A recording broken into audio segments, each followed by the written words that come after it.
Salut. Oui? Ok. Bien sûr, tout ce que je dis m'est dicté directement par les services secrets américains. C'est clair.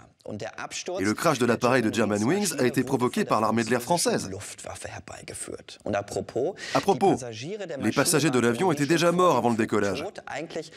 En fait, on voulait leur prélever leurs organes. Voilà des théories du complot bien macabres qui ne respectent pas la dignité des victimes. Il y en a eu aussi à foison après l'attentat contre la rédaction de Charlie Hebdo. À l'aide de vidéos sur YouTube, des enquêteurs autoproclamés ont voulu trouver les véritables coupables. L'attentat du 7 janvier contre le magazine satirique Charlie Hebdo à Paris. Le 11 septembre français.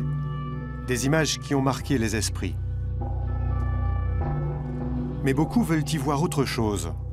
Plus les attentats sont brutaux, plus les théories du complot qui en découlent sont radicales. L'attaque des tours jumelles en est la parfaite illustration. Paris. Rémi Noyon, un jeune journaliste web, a voulu savoir qui se cachait derrière toutes ces théories. Il a entrepris de longues recherches pour Rue 89, site d'information du magazine l'Obs. Donc il me semble important d'essayer de comprendre d'où venaient ces sites, qui les alimentaient, puisque c'est de ces sites que certaines personnes prennent des petites briques pour construire leur compréhension des événements. Il est assez difficile de chiffrer le nombre de sites qui sont dans cette galaxie qu'on pourrait appeler la galaxie de la complosphère ou de la conspirationniste. Il tente de s'y retrouver dans la jungle des conspirationnistes du net qui s'expriment sur l'attentat. Il y a des théoriciens du complot, ce sont des gens qui ont une vision structurée, une idéologie sur laquelle ils greffent les événements qui peuvent advenir.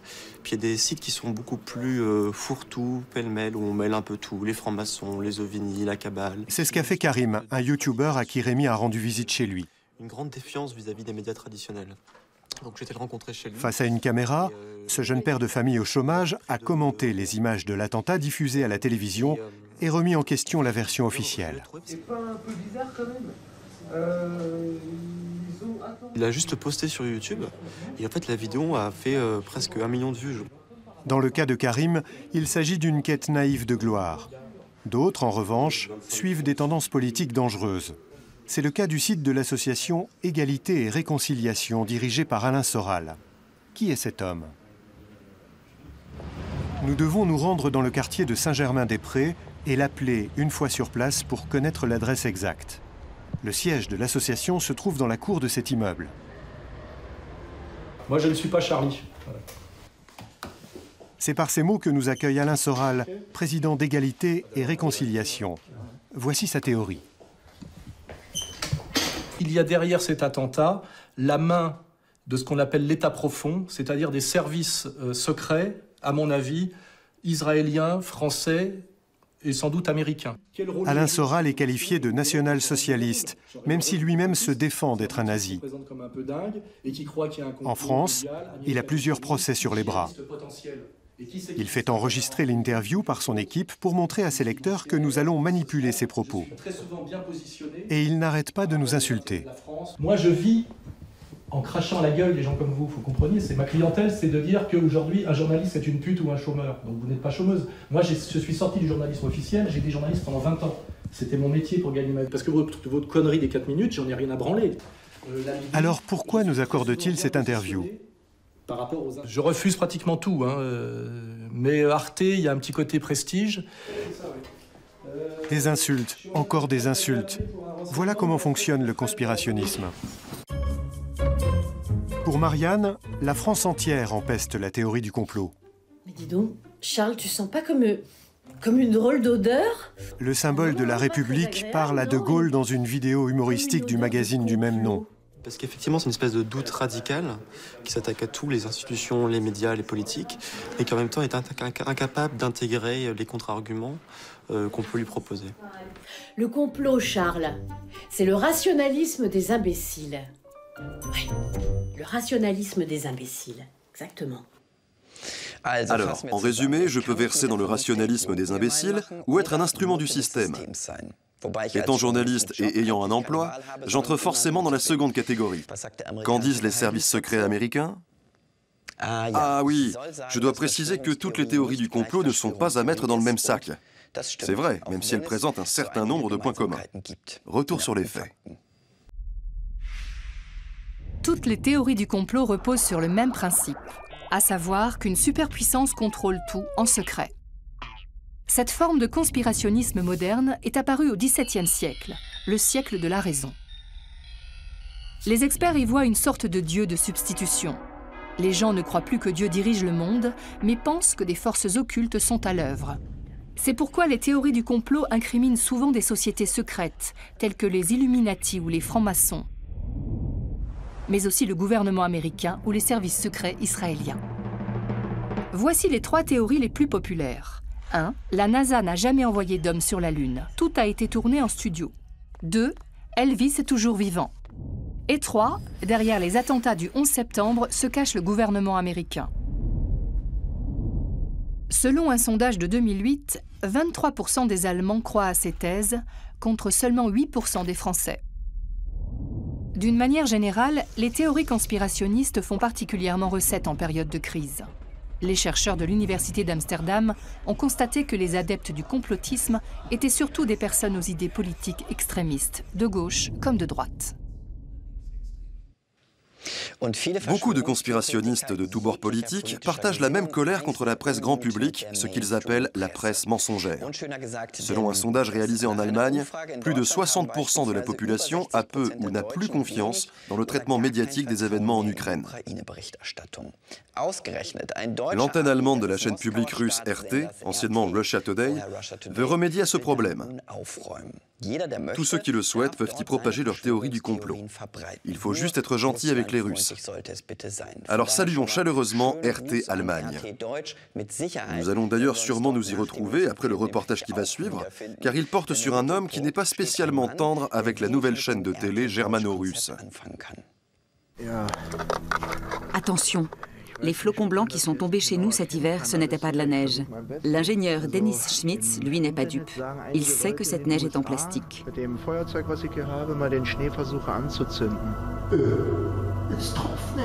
Ça ne goûte pas. Malgré tout, les gens pensent que c'est de la neige et me prennent pour un fou. Dehors, il y a des kilos et des kilos de plastique blanc.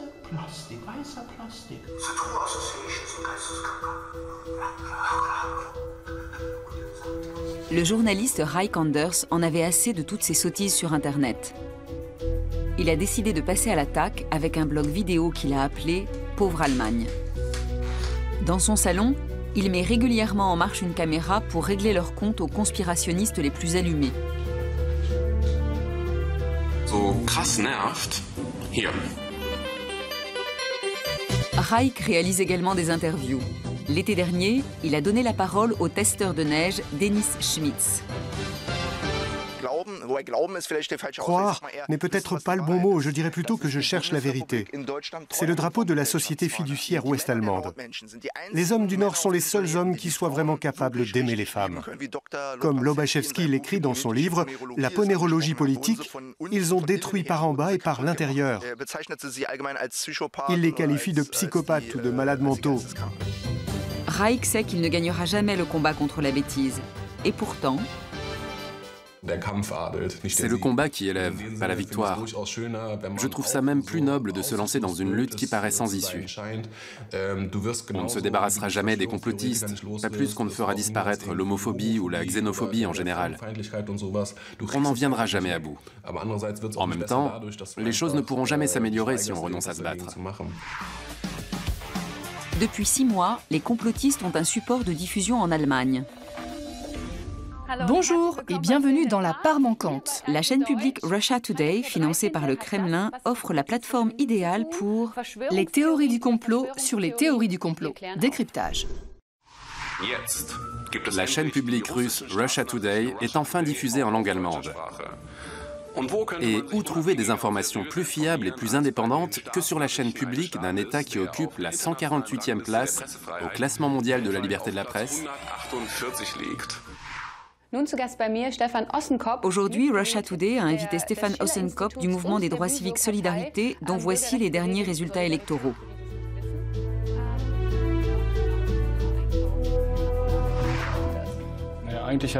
Le représentant de ce petit parti totalement insignifiant se fait passer pour un spécialiste de la guerre en Ukraine. Manifestement, il sait ce qu'on attend de lui et il y va franchement. Ce sont des nazis, de vrais nazis qui veulent faire la guerre à la Russie, une guerre nucléaire. Ce n'est pas une guerre interne à l'Ukraine. Même si ce sont des nazis, ce sont des marionnettes. Tout ça pour convaincre les gens de faire la guerre? Absolument. Il faut avoir des invités sur le plateau. Et bien sûr, c'est toujours mieux quand ils partagent vos opinions.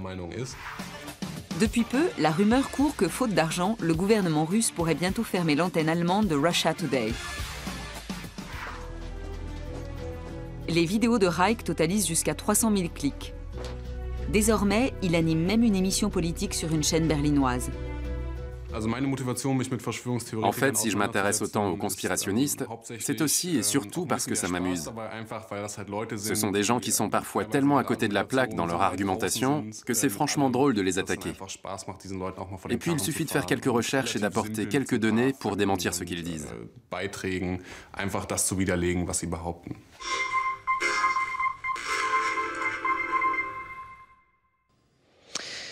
Parmi les théories du complot absurde qui fleurissent sur la toile, l'une des plus populaires est la théorie des chemtrails. Je vous explique. Ça, là, on dirait de simples traînées de condensation laissées par des avions. Mais il n'en est rien.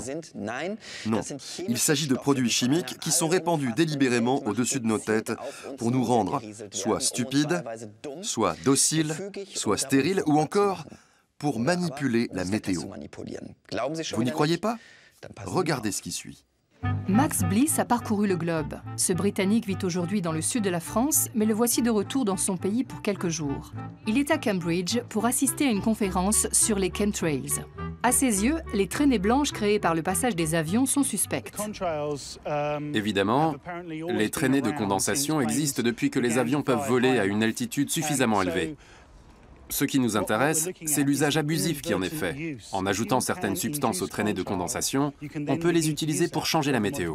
Voir le climat, comme les tenants de la théorie des chemtrails veulent le prouver avec des vidéos comme celle-ci.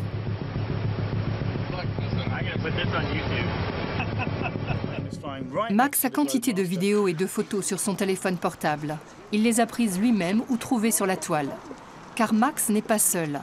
La thèse des traînées chimiques fait de nombreux adeptes.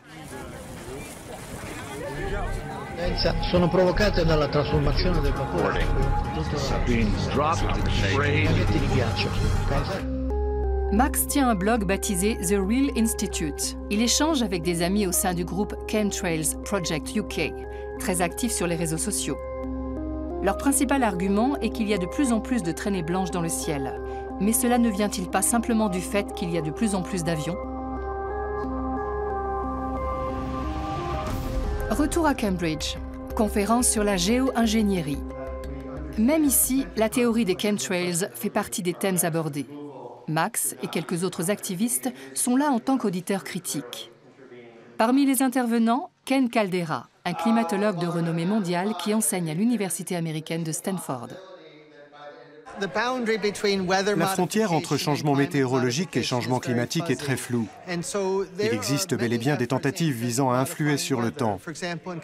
En Californie, par exemple, on ensemence des nuages depuis 50 ans pour augmenter les précipitations. En Chine, le temps a été modifié lors des Jeux olympiques de Pékin. On opère donc déjà des modifications météorologiques, mais au niveau local ou régional et de façon modérée. L'idée de la géo-ingénierie est de pouvoir changer le temps d'un seul coup et sur la planète entière. Max reste sceptique après ce genre de conférence. Il ne croit pas les experts, qu'ils soient de Cambridge ou de Stanford. Officiellement, ils affirment que jusqu'ici, ils n'ont mené des expériences qu'à petite échelle. Mais tout dépend de la définition qu'on donne de la géo-ingénierie. J'ai parlé avec des spécialistes de ce domaine. Ils disent qu'ils font de la géo-ingénierie depuis des années parce que ça leur permet d'influer sur le climat. Contrôler le climat n'est pas une idée nouvelle. John Fitzgerald Kennedy en avait fait un objectif prioritaire. Les partisans de la théorie des chemtrails pensent que derrière tout ça, il y a un vaste complot ourdi par les élites qui veulent diriger le monde, par les banques, par les géants de la finance et bien sûr par les États-Unis. Selon eux, des substances sont d'ores et déjà répandues dans l'atmosphère. J'ai des amis qui font des recherches sur ces substances répandues dans le ciel. J'ai discuté avec eux et je leur ai demandé s'ils avaient des preuves sur l'existence de programmes d'épandage. La réponse était non. Alors je leur ai demandé si ça existait, seriez-vous au courant? La réponse était oui. Je fais confiance à mes amis. Le réchauffement de la planète est un mensonge. Ce sont les géo-ingénieurs qui trafiquent l'atmosphère. Fiction ou réalité? Quoi qu'il en soit, Max et ses amis continuent le combat. Je pense que personne ne devrait modifier la météo ou le climat. De mon point de vue, c'est une question qui ne se pose même pas. Ça devrait être tout simplement interdit. Pour Max et les autres, cela va bien au-delà des traînées de condensation des avions. Ils craignent que le progrès et la science ne soient utilisés comme instrument de pouvoir. Une inquiétude justifiée. Et puis ça ne fait jamais de mal d'être un peu sceptique, car certaines prétendues théories du complot se sont révélées justes. Par exemple, à la fin des années 80, en Suisse, un journaliste qui soupçonnait l'État helvétique de surveiller ses citoyens a été taxé pendant longtemps de conspirationniste, jusqu'au jour où on a découvert que la Suisse était bien un pays fliqué. L'affaire des fiches a ému l'ensemble de la population. Vous n'imaginez pas tout ce qu'on peut noter sur une fiche.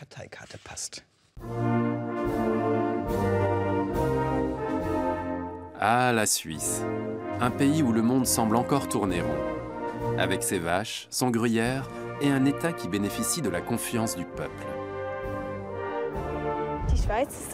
La Suisse est un pays neutre. Ici, nous respectons tout le monde. J'ai confiance en mon pays parce que tout est parfaitement organisé sur le plan politique. Si je ne suis pas d'accord, je peux faire entendre ma voix. La Suisse serait donc un État de droit irréprochable. Ou pas. Cet homme n'a jamais cru à ce mythe. Il s'appelle Urs Paul Engeler. Au milieu des années 80, alors qu'il est jeune journaliste, il enquête sur un système de surveillance secrète mis en place par le gouvernement. À l'époque, il pense qu'ici, au ministère public de la Confédération, l'État collecte illégalement des informations sur ses citoyens et note tout sur des fiches. La Suisse serait-elle un pays fliqué? J'ai toujours pensé que le ministère public de la Confédération était la chambre noire de la nation. Il a dressé des murs de plusieurs centimètres d'épaisseur entre l'opinion publique et lui. Seulement voilà, le journaliste est accusé de complotisme et se retrouve isolé. On est marginalisé parce qu'on ne suit pas la ligne officielle. On m'a reproché de cracher dans la soupe, ce genre de choses. Mais j'ai tenu bon. Ça ne m'a pas dérangé. Ce n'est que des années plus tard, en 1989, qu'une commission parlementaire confirme la thèse d'Urs Paul Engeler. Il y a bien eu un système d'informateurs, une sorte de Stasi helvétique, ainsi que des dossiers secrets contenant au total 900 000 fiches. Quand on ramène ça à la population adulte, on voit qu'un quart des Suisses étaient dans le collimateur de la police fédérale du ministère public. Ça fait quand même beaucoup. Une tempête politique qui éclate en mars 1990. Dans les rues de Berne, 35 000 Suisses manifestent contre le fichage des citoyens par l'État. Scandaleux parce qu'on a droit à une vie privée et on n'a pas l'État. C'est de l'espionnage. Aujourd'hui, on ne s'en étonnerait plus. On peut même dire que ça fait partie de la norme. Tout est beaucoup plus simple. C'est vrai. Autrefois, l'État utilisait des fiches Bristol. Aujourd'hui, il espionne par voie numérique. Depuis Edward Snowden, il est clair que les pouvoirs publics surveillent les citoyens sur Internet. Selon Fabienne Molina, la Suisse ne fait pas exception à la règle. Conservation des données, chevaux de Troie et écoute téléphonique sont autant de pratiques que le gouvernement veut imposer cette année.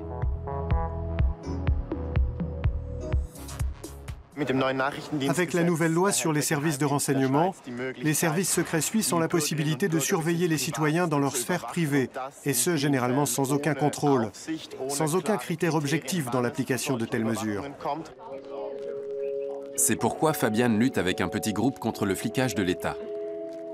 Mais ils sont isolés, comme Urs Paul Engeler en son temps. Pour le moment, ils ne peuvent pas gagner le combat. On trouve toujours un prétexte. On les taxe de djihadistes. Et dans la mesure où on prétend surveiller les djihadistes, ils n'ont pas la moindre chance. Pour les Suisses, donc, le monde tourne à nouveau rond. Ils ont confiance en leur État et le laissent mettre son nez dans leur vie privée. Ah, la Suisse.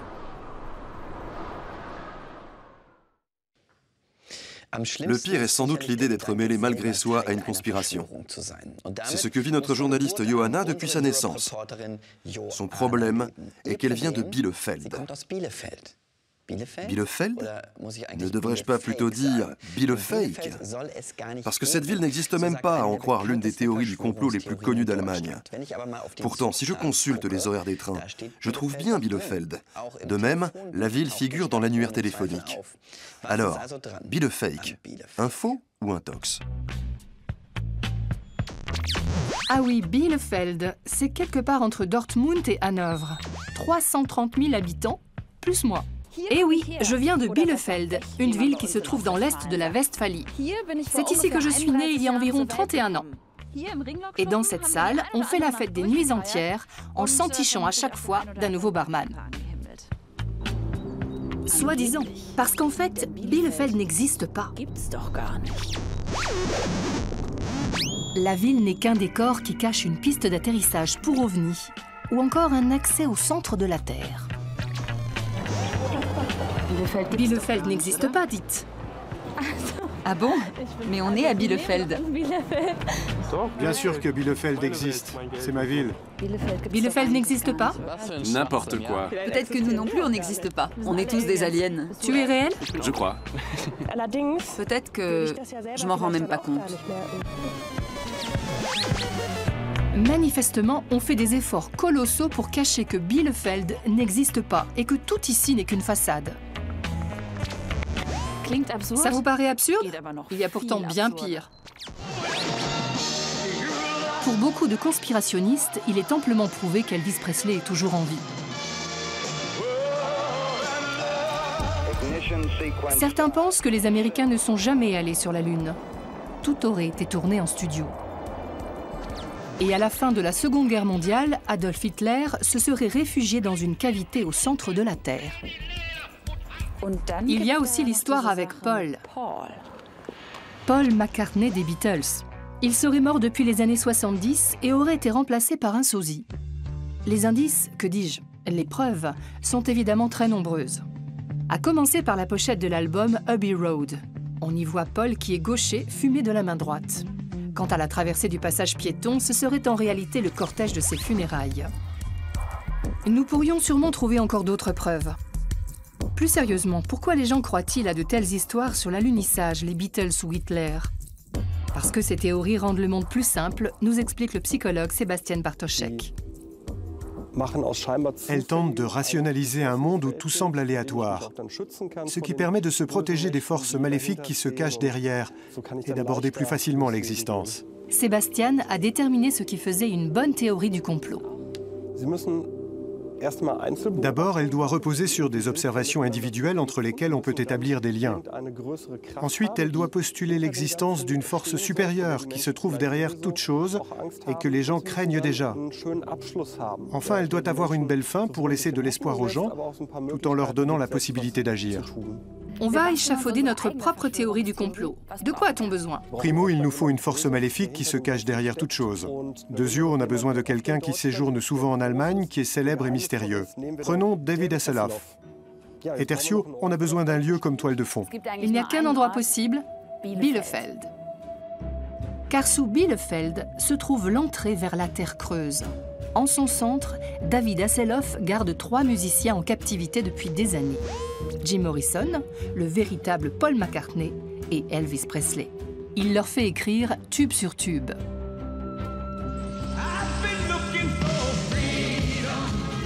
I've Been Looking for Freedom est un classique du genre et un appel à l'aide venu des entrailles de la Terre.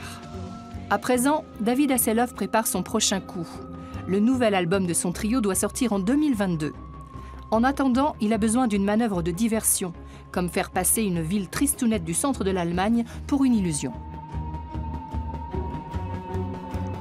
C'est pour ça que Bielefeld ne peut pas exister.